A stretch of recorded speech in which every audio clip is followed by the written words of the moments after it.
morning. Welcome to the Motivational Mug. My name is Cindy Angel with cindyangel.net, and I help ladies feel beautiful and confident in themselves while reminding them every single day to smile, sparkle, and shine. So today I want to talk to you about prioritizing your bills.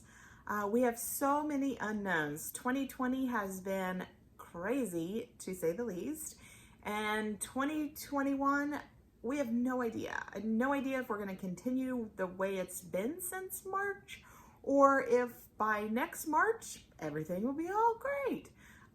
We just don't know. So, and lots of people have lost their jobs. I mean, I'm just being flat out honest. So, some people just do not know where to turn at this point. So I thought maybe we could talk very little about prioritizing your bills. You need to be practical, and you also need to realize that you can only do this one bill at a time. So show yourself a little grace. You didn't choose to be in this situation, and you definitely didn't get in this situation on purpose. So allow yourself a little grace, and let's talk about it. So, medication. Huge priority. If you are someone that is on a regular medication regime, talk to your doctor. If you can no longer afford your medicine, maybe, most likely, he has a 30-day sample that he can give you. So you're thinking, well, that's only 30 days, but that's still just 30 days. That is still 1 month of no payment. I mean, that could buy you a couple tanks of gas. I mean, it just depends on, how much that medication is costing you. It could be a car payment for all I know. But talk to the doctor. Maybe he can totally help you out. Maybe he can give you 2 or 3 months supply. Maybe he can give you 90 days. How awesome would that be to take 90 days off from that payment to use that for something else, for groceries? So talk to your doctor. There's also medical advocates out there. Just do some online research for one if your medication is costing you too much. And there are lots of times that the actual drug companies will help you out with your meds, because obviously they want you to tell people, so then other people want to do business with them. So they kind of use you and you use them, I guess is the best way to put that. So definitely don't keep quiet if medication is a problem. Don't keep quiet. And if you hadn't even thought about going down the medication path and you've been working on other things and you take a medication, go to that path. That could be definitely something that could help you out. If you work for a company that you foresee a layoff coming, maybe they have said, hey, you got 6 months. We know we're closing. COVID has just been too much. Unfortunately, I do know that has happened or is happening. So sorry if you can hear my dryer beeping in the background, it's done. Okay, so if you know a layoff is coming, with the CARES Act, if you have a 401k, you can take $100,000 without a penalty. So maybe that's something you should consider. With that, you could possibly, I don't know, if you don't own your home, you could pay off your home. Or if you owe on like 3 cars, you could pay off your cars, to save you on that monthly bill. Don't take the $100,000 and be like, well, I'm gonna be out without a job in 6 months, so let's go to Hawaii. No. Use the money wisely. Try to think ahead. Take advantage of the fact that you have some money, and if it's possible, pay off all of your debts. Then you would have no monthly bills other than living, like utilities.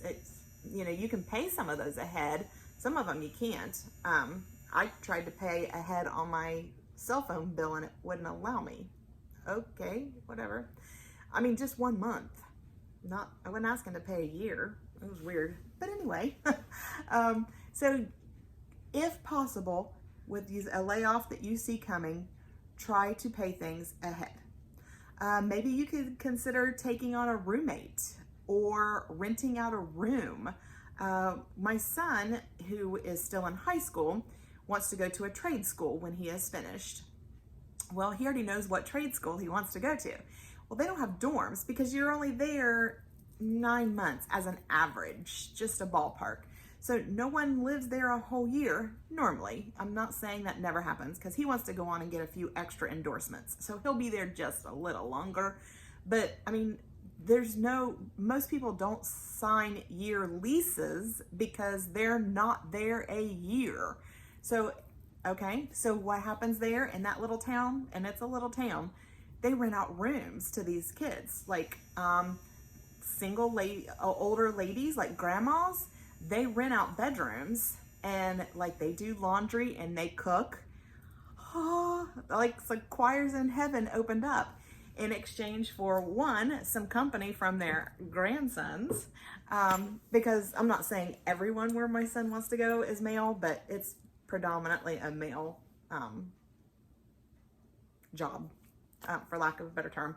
Anyway, occupation. So, anyway, those ladies are making money and they're getting some company. So I know that can be very risky, but there are different ways there's, agencies out there that can help you with placement and things like that. So you're not getting some psychopath, but definitely got to worry about that risk of it. But I'm talking about the practical side. So maybe that is something that you could look into. Maybe you have a cousin, a sibling, or a parent that they need help and you need help. So both of you need to swallow your pride and get together and help each other. I'm not want to say you have to do this for the next decade. Just try it, until you both, can get back on your feet. Maybe you could consider a less expensive home. If you are making a $5,000 house payment, then maybe you need to think about moving and refinancing and getting a $1,000 house payment. I mean, just, something like that. Or maybe you're in a home that's 5 bedroom and 5 bath and you live alone. Okay, it's time to downsize. So just think about things like that. Or maybe you are in a $2,000 a month flat, move to a $1,000 a month apartment. So just think through little things that it really won't hurt you to do. So, and if you have to come down to it that you're choosing what to pay your house payment. You need a roof over your head. So whether that's you pay that by, like I just talked about, moving or downsizing or whatever, but pay your house payment. You've got to have that, and you have to have food, and you have to have your medications.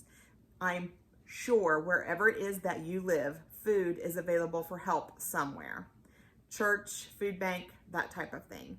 Do not go hungry. There are so many people willing to help you. So, and your meds, go back to the very beginning. Talk to your doctor if you need to.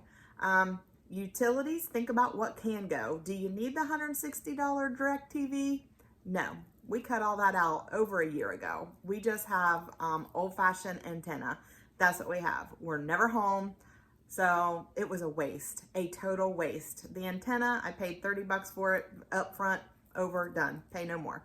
So could you get rid of that?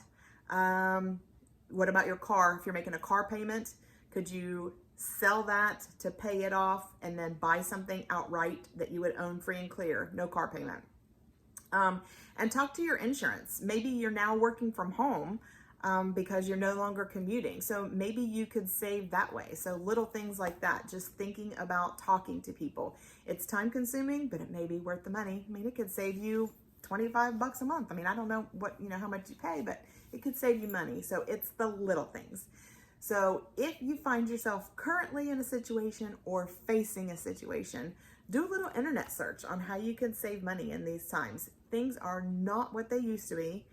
And at this point, our future is still very uncertain. We are promised nothing, not even tomorrow. So thank you so much for tuning in. If you know someone that is struggling with prioritizing their bills or just struggling to pay their bills, please make sure they're aware of this. Have them watch this. Maybe it'll help them. So thank you so much. I appreciate you. Have a great day.